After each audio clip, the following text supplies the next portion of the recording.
Alright guys, I've got the car up on the stands now. I was hoping to get this on the quick jacks, which I invested in a couple of weeks ago. Unfortunately, due to the way the chassis is on this E60, it's a bit too long, so I have to get the frame extensions for them. Anyway, so I've got it up on all fours at the moment, got them on jack stands, so I've got it all ready to go on the do the old brakes. But while I was doing that as well, I was also doing my oil filter as well, because the oil needs changing as well. So I'm just taking the old filter out, taking out the sun plug.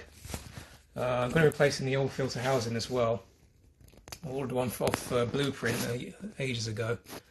The only reason why I bought this one here was because this sun plug bit here, which goes on the oil filter, it was stripped on the old one.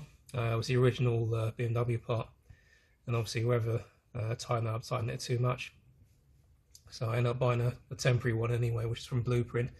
It's not too bad, it fits okay. I wasn't particularly happy with it though.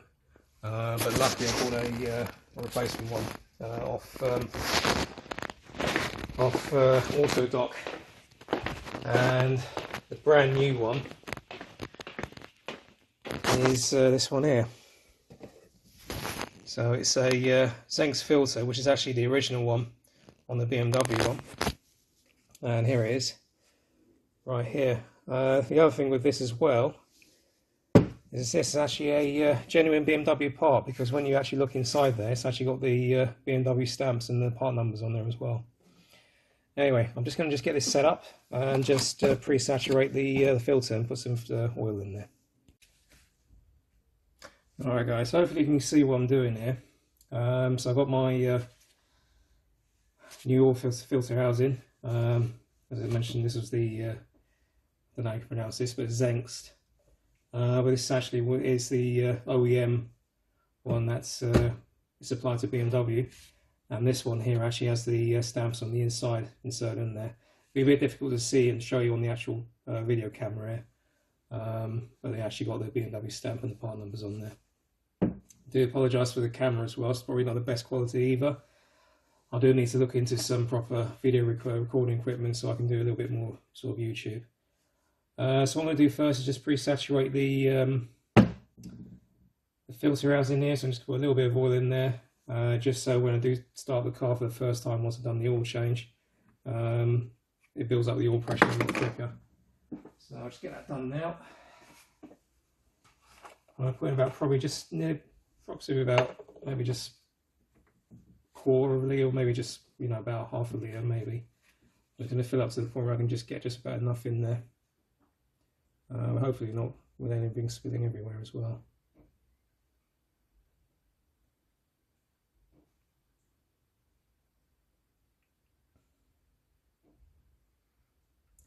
It's always good practice to pre-saturate your filters as well. Because when that first startup as well, you haven't got much oil pressure. Well, you've got oil pressure, but all you don't want to do is obviously start the engine with no sort of oil in there. Let's say getting the filter pre-saturated gets the oil pumping around a lot more quicker, and just protects your engine as soon as you start it.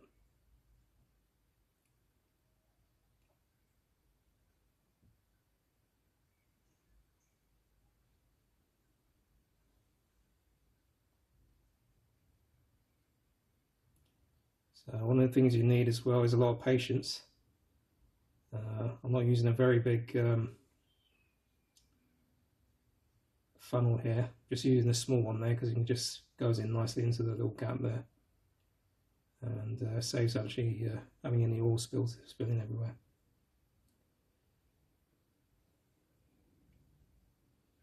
Yeah, it's getting good.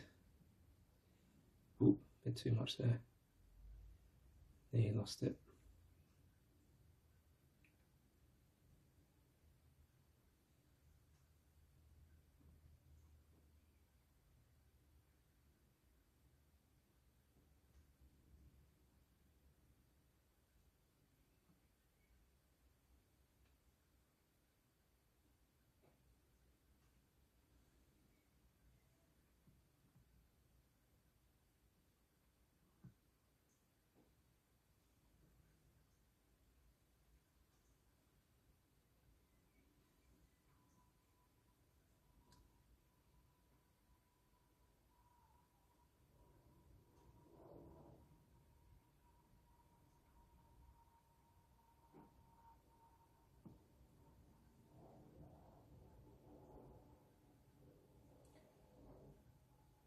Alright, that's the point. It's fairly full there at the moment. I don't want to fill up too much and then sort of end up spilling it everywhere. So it's just taken roughly probably about 400 millilitres of oil there. I mean, you could probably put half a litre in there, but to be honest, if it said it's when you want to boil it back up to the engine, you don't want to sort of spill the oil everywhere on your floor and make a mess. So I'm happy with that anyway. So that's fine. There we go. Stay tuned for more shenanigans. Alright, so here's the old, here's the sun plug here.